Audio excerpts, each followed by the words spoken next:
savoir faire des bons entraînements, parce que j'ai commencé à coacher, enfin avec mon papa j'ai commencé à coacher un petit peu, ça m'a plu, donc j'ai envie de savoir comment faire les séances toute seule, pouvoir coacher toute seule et apprendre aussi à m'occuper des enfants, à les gérer, et voilà. C'est mon papa, quand il était sur le site de la Ligue, il a vu l'annonce et du coup il me l'a montré et j'ai décidé que je voulais la faire avec ma copine, du coup il nous a inscrits. Je savais qu'elle avait envie d'être éducatrice, elle m'en avait déjà parlé, donc je trouvais que c'était l'opportunité qu'elle puisse mettre le pied à l'étrier. Et puis après, on l'a proposé à sa catégorie, et du coup, il y a une copine à elle qui a voulu le faire, et c'était ça. Et puis le foot féminin, c'est quelque chose qui me plaît aussi, donc les accompagner, je trouvais ça plutôt cool, quoi. Je pense qu'il faut qu'elles sentent qu'on est derrière elles, qu'elles ne sont pas seules, justement. Et être à l'écoute, c'est hyper important de pouvoir les écouter, de voir sur quelles problématiques elles ont des difficultés, de pouvoir échanger, donc qu'elles se sentent soutenues aussi.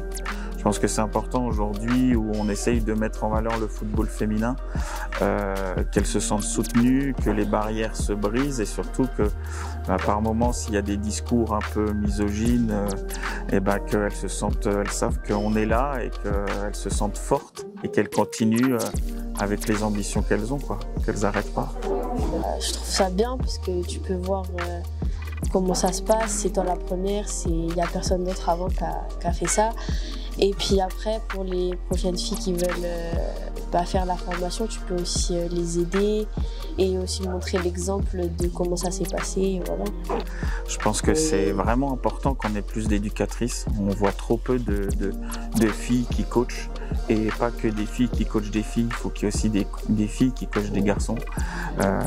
Et j'espère qu'aussi au sein des clubs, les regards évoluent, changent,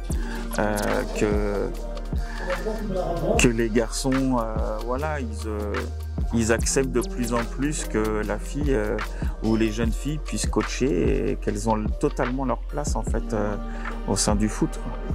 Déjà, c'est les deux filles, Marie et Emma, qui sont mordues de foot, qui avaient parlé de pouvoir, si pour un jour elle pourrait coacher. Il y a Marie qui a fait son stage de 3e dans le club, qui a fait sa semaine dans le club, donc elle a déjà pu accompagner, voir ce que ça donnait, et là qu'on a appris que la Ligue faisait ça, on a sauté sur l'occasion, on leur a présenté le projet, on leur a demandé si ça pouvait leur plaire et tout ça.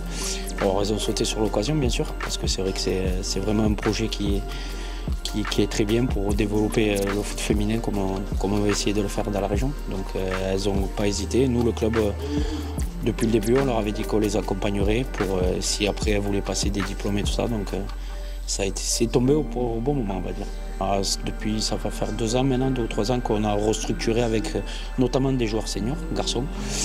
Et donc à chaque fois qu'un nouveau encadrant ou un nouveau dirigeant arrive, on lui propose toujours de passer des formations. Ça, le club a toujours été ouvert. Il y a un club familial, mais on veut aussi de la qualité lors de nos entraînements. On veut que nos enfants progressent. Donc c'est très important de se tourner à un moment donné pour passer des diplômes, pour apprendre et pour savoir comment mettre une séance en place et l'animer. Je pense que c'est peut-être aussi pour que des filles se mettent dans le coaching et tout ça, peut-être qu'elles seraient plus attirées s'il y aurait des équipes petites chez les filles, d'aller entraîner directement des filles. Il y en a certaines qui peuvent se dire qu'aller entraîner des garçons ou quoi, ça peut mettre un frein, ça peut être compliqué. Alors que bon, là je vois nous, Marie et Emma, elles sont très contentes. Alors je dis pas, on a quelques filles, donc c'est vrai que c'est notamment Marie, je sais que j'en ai parlé avec elle. Sa semaine de stage qu'elle avait fait, où elle avait aimé, parce que c'est vrai que les petites allaient plus vers elle que les garçons. Donc bon, c'est vrai que ça a aidé, mais je pense que ça peut être une raison. Des conseils, d'être toujours, d'être un maximum à l'écoute des enfants. Et après, si elles apprennent du plaisir, les enfants prendront du plaisir et ça sera réciproque. Et donc c'est là où je pense qu'elles prendront leur pied, comme on dit. faut avoir pas mal de temps à y passer. Après, il faut être bien secondé quand même. Parce que le président, il ne fait pas tout. Il faut une secrétaire, il faut une trésorière. D'ailleurs, la trésorière, c'est mon épouse, qui fait du secrétariat aussi. Je dirais même qu'elle en fait plus que moi. Et elle y passe beaucoup de temps, quoi.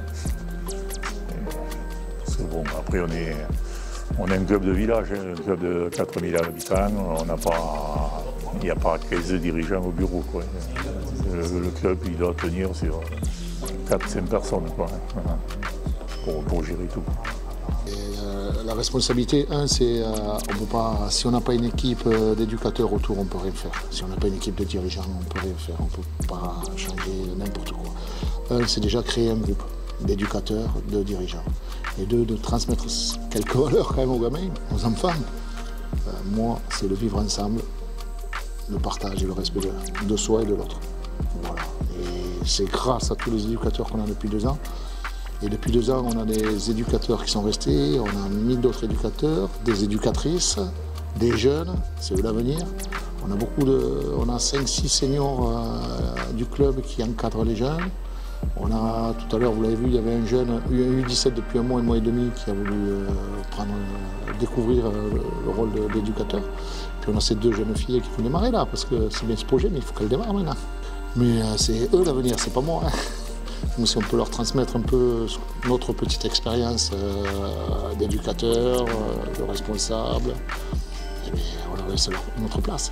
On joue, on s'amuse, on prend du plaisir, on respecte l'autre. Nous, ça, c'est nos valeurs. Il y a une charte qui est mise en place depuis 2 ans avec les parents, les enfants, leurs droits, leurs devoirs. Comme nous, le club, on a des droits et des devoirs. Voilà. Et le but, c'est on s'amuse. On s'amuse, on prend du plaisir tout en respectant l'autre. En respectant son copain, l'adversaire, l'arbitre, les parents, le public, les dirigeants. Il faut respecter. Si on veut être respecté, nous, il faut respecter l'autre. Voilà. Et ça, c'est ce qu'on transmet. Quel que soit le niveau de jeu, de l'âge. Voilà. On a réussi à avoir des équipes dans toutes les tranches d'âge. On a créé un pôle féminin depuis, c'est notre 2e année, le pôle féminin. On est parti avec Nico sur une équipe U14, U15. Là, cette année, U14, U15, on a des foot seniors. On a des U16, U18 l'année prochaine. Et l'année prochaine, il faut que, grâce à ces jeunes filles qui s'y viennent coacher aussi, ça peut être un exemple pour les toutes petites, qu'on arrive à créer des équipes en U6, U9, féminines. Voilà. On est tous avec le sourire et on est là pour accompagner les enfants et leur donner du plaisir. Là, on est bon à ça. Après le niveau, eh bien, il va falloir qu'on progresse petit à petit.